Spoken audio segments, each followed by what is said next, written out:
What's up guys, Michael here with Do It Justice, and welcome to an unexpected DIY project. So as you can see, I just got done with my workout not too long ago, and I saw some water, some damp sand underneath that sub bay right there, and I was wondering, I wonder where this water was coming from. I thought it might be condensation or something like that, but that's where the spare tire sits, and that actually goes underneath our bed where all the freshwater tank is, the water pump, the water filter, and the water heater. So all of that stuff is in this little sub bay right there, and I pulled the tire out, the spare tire that goes underneath the bed, and lo and behold, all of the carpeting that was underneath the bed is basically soaked. So I can tell it's not a quick leak, it's a very slow leak, but I have absolutely no idea where it is, and today you guys are gonna find out where it is with me. So again, this is completely off the cuff. I have no idea what I'm gonna find,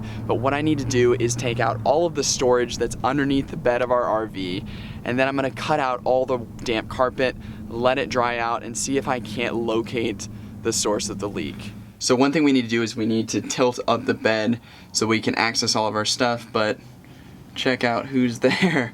All right, dogs, you gotta come up. Come on. I hate to disturb you. Come on. I know it's comfy. Let's jump down. Come on. Come on, Roni. Come on, Sammy girl. Woo! Okay, so I've got all of our stuff out from underneath the bed.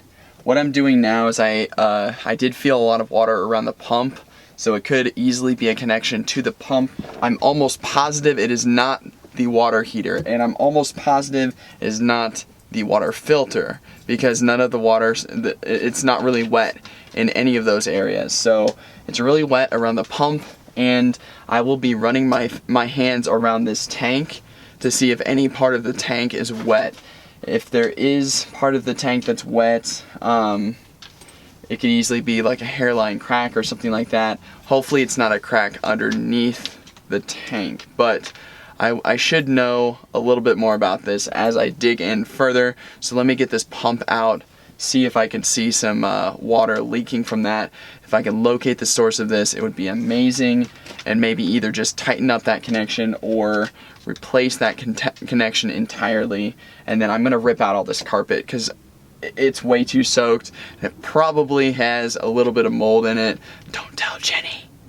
And yeah, so I'm just gonna deal with it, get it out of the RV, and life goes on. So let's jump in, see where I can diagnose this, and see how I can fix it. This is one of the things that you need to kind of keep in mind if you're doing RV life or any sort of lifestyle. I mean, to be honest with you, this happens with houses too. We know personally we've had family deal with mold issues and water issues in houses, and I'm sure a lot of you guys have as well. So this is just one of those things, but you got to learn to be kind of self-sufficient. Learn how to jump right in and do things. It's kind of interesting because back when we were tearing out the carpet the first time, I think it was either our first or second carpet video, I had mentioned that I'm not a handyman, but that I intend to become one. I wouldn't consider myself a handyman at all, but I plan on becoming one by the time this is all said and done. That was like almost 3 years ago. I think over 3 years ago. And look at me now. Look at me now. Oh. Okay, so I've done a little bit of digging around. I did get a chance to kind of feel around the water tank. The water tank actually sits on a little layer of plastic, and it appears as though it has dodged any water. So I ran my finger around the edge of the bottom of the freshwater tank. Yeah, there's no water there. So that's a really good sign. It means that there most likely isn't a crack or water leak coming from the tank itself. That's kind of what I was scared of. But I did pick up the pump, and it appears as though the clear plastic end where the water comes from the tank into the water pump, it either may have a broken piece of plastic or the seal is not tight. It just may have failed. That could have happened a long time ago too, because I have felt this carpet back here and it has been damp at times, and I just thought nothing of it. Probably not good to do. If there's any damplet, excuse me. Oh, sorry. had to get that one out.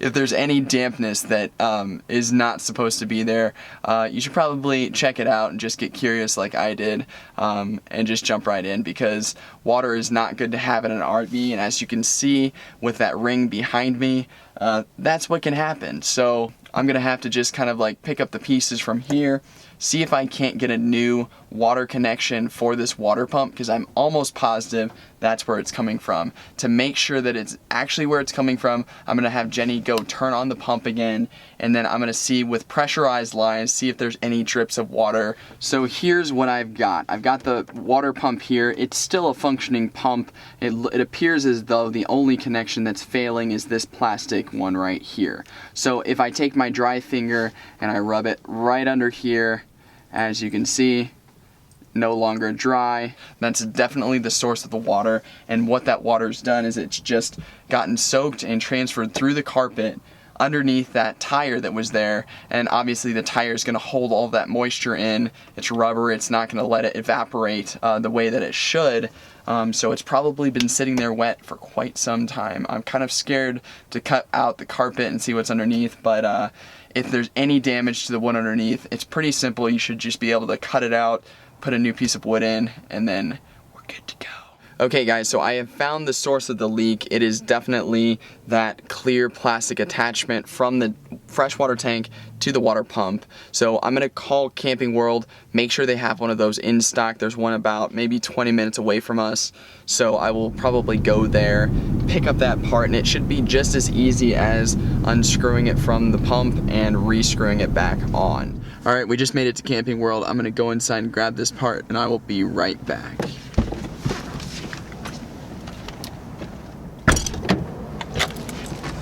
Sweet. Okay, like I thought, it was $14.49 for this little part right here. It does not have the same attachment end, but I think I have a way around that, and I'm gonna show you guys once I get back, once I get this new piece put on, and then we'll jump into the whole water-soaked carpet. It's gonna be an interesting process.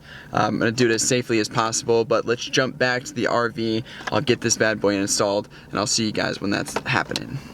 Alright guys, we're back here at the RV. I've got the new part right here. I've changed out my shirt just so I don't mess up the workout shirt that I have. I really like those workout shirts. So I've got this one. This is going to be one I'm going to throw away after I'm all done with this. Let me go ahead and get this part replaced. I'm going to be really nice and gentle back there so I don't like mess up any mold spores if there are any back there, but then I will be jumping into doing the bleach spray, getting everything all taken care of, ripping it all out, and I will have a face mask on for all of that as well, so, and probably gloves. So all of that will be coming up, but let's go ahead and get this new part in and turn on the pressure in the water line so we make sure we get that water leak completely stopped, so that then I can do quality control with all the stuff around it. So let's jump back in, follow me. So with this original piece, this is actually how it went. It connected like that, and then that piece connected onto the water pump. But since they don't make these pieces anymore, probably for specific reasons because they break like that, what I have is I have this piece right here, which this attachment point will attach to the water pump, and then this piece is supposed to attach to here, but as you can see, it's not a screw-on attachment. So what I need to do is I actually need to unclamp this. This is just a flathead screwdriver. We'll unscrew that clamp, pull this hose off, plug in the hose on here, and then re-clamp it down. And that will create a watertight seal so I can attach it to the water pump. So let me go ahead and get that done, and I'll show you what it looks like when it's done. Okay guys, we just checked the attachment point and there are no more water leaks coming from that. So no more drips of water to keep this issue going. So theoretically what should happen now is everything should dry out completely, but I also wanted to mention, I know earlier I had mentioned that I had felt dampness on the carpet before occasionally, and really the only times I felt that dampness was when I was working with the water pipes back here. And I just chalked it up to maybe a little water dribbling out and getting onto the carpet. And it was totally my fault for not going further into those thoughts, because I just assumed it was a little bit of water. I did not think for the life of me that it would be a persistent leak coming from a damaged attachment to the water pump. So if you ever find dampness or wetness anywhere, be sure 100% that it's not a consistent leak, because that can cause a lot of stuff like this stuff. Hopefully underneath that subfloor is not rotten, so I don't have to, you know, replace that. But I just wanted to kind of clarify that with you guys, so it's easy to kind of let this stuff kind of slip by without even thinking that it could be something worse. But it's always best to be safe than sorry, so always investigate as much as possible to make sure that the problems are not going to come up in the future. So now that I've got this all done and there's no more water leak, basically what I'm going to do is I'm not going to attach the water pump to the floor yet, because the carpets is still a little bit damp right around this area right here. So what I'm going to do is I'm going to first put on a mask. I'm going to spray some bleach spray all in here just so that I can kill off anything in case it decides to go airborne. Hopefully I can just spray down this bleach, let it all dry out, and what I'm going to do is I'm just going to cut out this little piece of carpet section here where the spare tire sits, and some of our other like jumper cables and stuff like that will go. So I just need to get that out of there so I can let all of the subfloor dry, and then we'll spray some more bleach on the subfloor, make sure everything is killed off. And yeah, I'm doing this with a face mask and with a long sleeve shirt, long sleeve t-shirt and gloves as soon as I start to kind of wrestle with this stuff, because if anything goes airborne, it can be very dangerous. So be forewarned. All right, so I don't know if you guys can hear me that well, but this is a concentrated bleach spray. So how many parts did you do? Half and half. It's a half and half, holy crap. Okay, so it's super concentrated bleach spray just to make sure that we kill off everything. Probably overkill, but again, we don't want to deal with this again. We want it all killed off, and honestly, bleach has been the best thing. Just do it safely, do it with some masks, do it with some gloves, and just make sure you're safe with all of this. So I'm fully covered from up here, and yeah, here we go. I'm going to start spraying some bleach, and then basically I'm going to rip out that, gently remove that square of carpet where the spare tire sits, and then I will let everything dry overnight. So it's going to be quite the process, but essentially once I get this square piece of carpet out, all I need to do is let it dry. I'll spray it down with some more bleach, and then we will be good to go. That is nice and covered. Okay.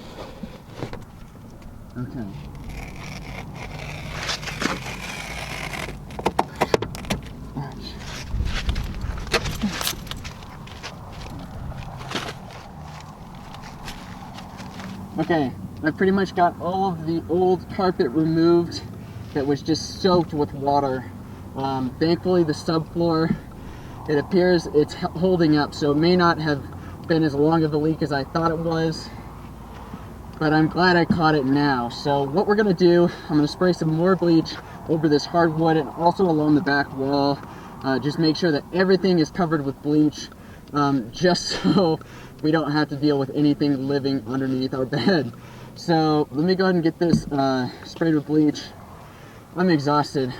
This is way more of a project than I thought I was going to have to deal with today, but I'm very thankful that after this, I almost guarantee you the entire water system will be completely fine. I've touched almost everything else other than that water pump.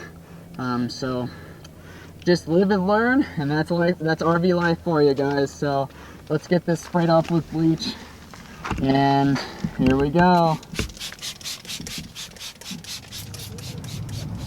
Okay. Sweet. All right.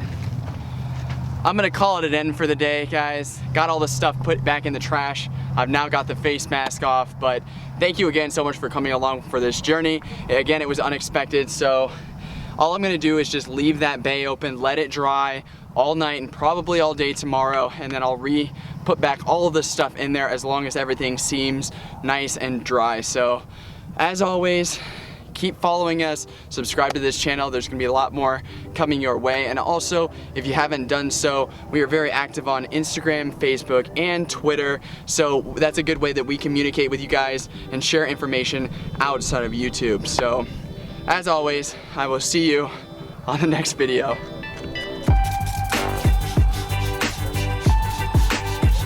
You know what the mold is saying right now? No, please don't kill me!